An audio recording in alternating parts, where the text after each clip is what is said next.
Dua is the essence of worship. Allah loves those who make dua. Dua is the characteristics of the righteous. The one who doesn't make dua, Allah gets angry at him, and so many other blessings and motivations. Today we're going to mention two other aspects to motivate us to make dua. The Quran teaches us, and the Sunnah explains this reality, that dua is the weapon of the believer. Dua is the weapon that the believer uses to fight every single problem and calamity. The ones that they are facing and the ones they are scared to face in the future. The ones that are physical and the ones that are psychological. Dua is a weapon that every Muslim has access to, and nobody can take it away from you. It is a miraculous weapon. Nobody can take that weapon away from you. Nobody can disarm you from this blessing that Allah has given you. Even if you're tied up, you have the weapon of dua. And this weapon does not need extensive training. This weapon does not require years of expertise. No, all of us can become masters of dua if we know how to make dua. Look at how many different stories in the Quran mention that people, prophets, were in difficult times and they made dua to use as a weapon to be saved from those times. For example, Nuh alayhi salam, and he had political problems, he had social problems, his ummah wanted to kill him, his people wanted to execute him, and Allah subhanahu wa ta'ala says, وَنُوحًا إِذْ نَادَى مِنْ قَبْلُ فَاسْتَجَبْنَا لَهُ. And Nuh, he made dua to Allah subhanahu wa ta'ala way before, in the eons gone by, min qablu, because Nuh is very early in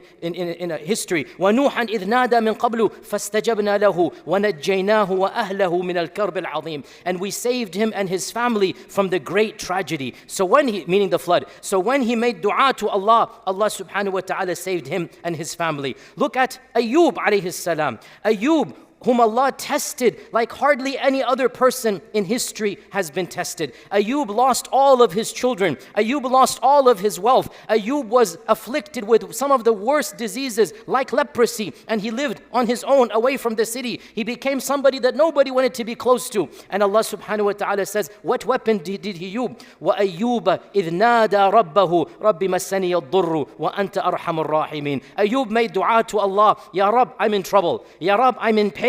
And Ya Rab, you are Arham al-Rahimin. فَاسْتَجَبْنَا لَهُ. We responded to his dua. وَكَشَفْنَا مَا بِهِ مِنْ ضُرٍّ. And we lifted up the calamity and tragedy. We healed him. وَآتَيْنَاهُ أَهْلَهُ وَمِثْلَهُم مَعَهُم. And we gave him all of his children and doubled the amount. Allah blessed him with an even larger family, even more wealth after the dua. Again, what weapon did Ayyub use? The weapon of dua. Zakaria, for 80 years he's making dua to Allah to have a child.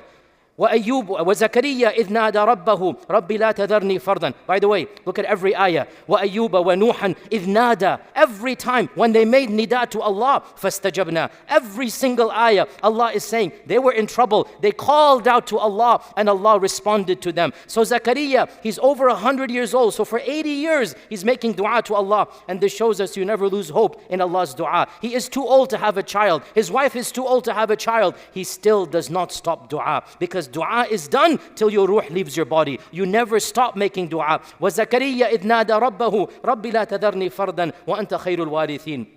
Zakaria calls out to Allah, don't leave me without progeny, Ya Allah. Don't leave me without a son. So, فَاسْتَجَبْنَا لَهُ وَوَهَبْنَا لَهُ يَحْيَا وَأَصْلَحْنَا لَهُ زَوْجًا. And so we responded to his dua and we blessed him with Yahya, and his wife was not able to bear a child. We allowed her to bear a child. Notice here, look at again, Yusuf alayhi salam. Yusuf, and he's being tempted not by one woman only, by a group of women who lock the door. He has no way to go. What is he going to do? What does Yusuf do? Well, Yusuf says, قال ربي السجن أحب إلي مما يدعون إليه وإلا تصرف عني كيدهن. Ya Rab, I need your help. I'm gonna fall prey to this unless you save me. When the door is locked and he's being tempted, what is the weapon that he uses? He makes dua to Allah subhanahu wa ta'ala. And so what does Allah say? فَاسْتَجَابَ لَهُ رَبُّهُ فَصَرَفَ عَنْهُ كَيْدَهُنْ. Allah responded to his dua and averted all of the plotting and planning of those ladies. Yunus alayhi salam, Allah subhanahu wa ta'ala mentions, وَذَنُّونِ إِذْ ذهب مغاضبا فظن أن لن نقدر عليه فنادى في الظلمات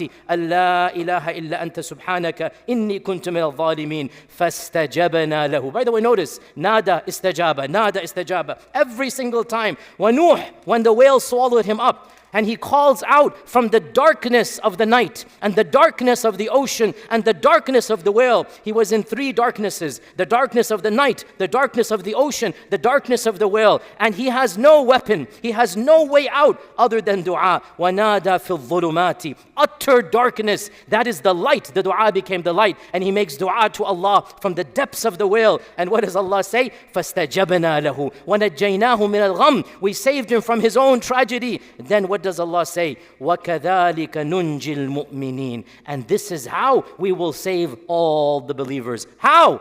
Through the mechanism of dua. How will Allah save you from your own tragedies? How will Allah cure your sick? How will Allah bless you with miracles when the world shuts its doors? When there is no hope, then you turn to Allah subhanahu wa ta'ala, and through the mechanism of dua, dua becomes your weapon, and dua can be used for all of these different scenarios and more. And one final point, inshaAllah ta'ala, that will incentivize us. And again, we could go on and on, but we have to move on to the next subject, which is the etiquettes of dua tomorrow. One final point.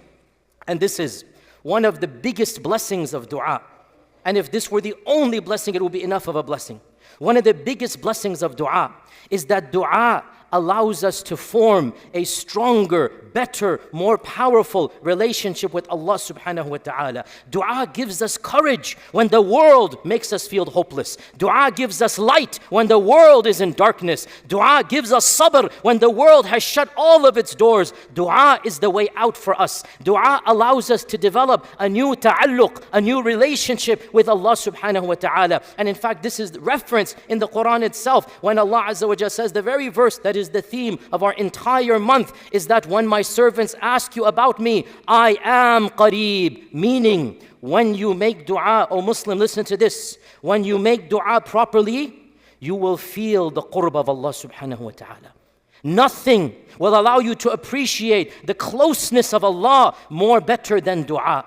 When you make dua, all of a sudden you will feel Allah is qareeb. Dua is the mechanism for you to have that relationship with Allah subhanahu wa ta'ala. And again, we always mention this because this is the reality. Look at our brothers and sisters in Gaza. Wallahi, I think any one of us, may Allah protect us, if we were in that situation, we would go wild, we'd go crazy, we'd go mad. How are they not only keeping their sanity, but they're keeping their optimism, their hope? Listen to their interviews. Look at what the mothers of Gaza say when they're burying their children. This is the power of dua in their lives. It gives them hope and optimism. They have something to look forward to. This is what dua does. And Ibn Qayyim has a beautiful passage. The summary of it is that he said, once I went through a tragedy in my life and I started making dua to Allah subhanahu wa ta'ala.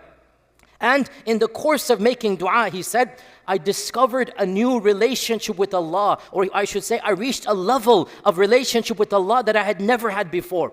And I felt the sweetness of ibadah in that tragedy that I had never felt before. My iman in Allah went to heights that I never had before. Then Ibn Qayyim says, I realized I began appreciating that qurb, that closeness with Allah that I never had before. And I realized if Allah answers my dua, I would lose that qurb that I'm feeling right now.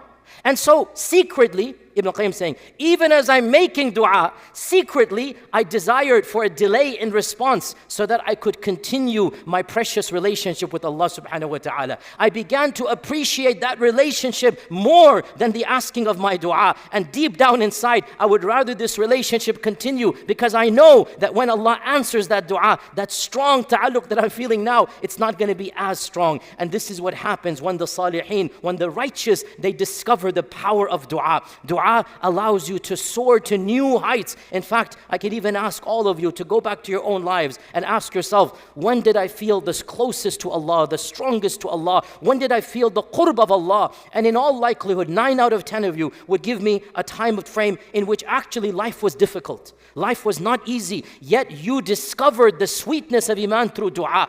And you attained a level of taqwa and a level of consciousness through the power of dua that you never had before. So brothers and sisters, to conclude all of this introduction, and tomorrow we'll move on to other topics of dua, make dua to Allah subhanahu wa ta'ala frequently, copiously. Do not allow any excuse to come between you and the power of dua. Make dua daily, make dua in the morning, make dua at night, make dua for every aspect of your lives. Make dua for the smallest thing of your life and the biggest thing of your life, because dua is indeed the weapon of the believer and the source of optimism and hope and the primary connection that we have with our Creator. And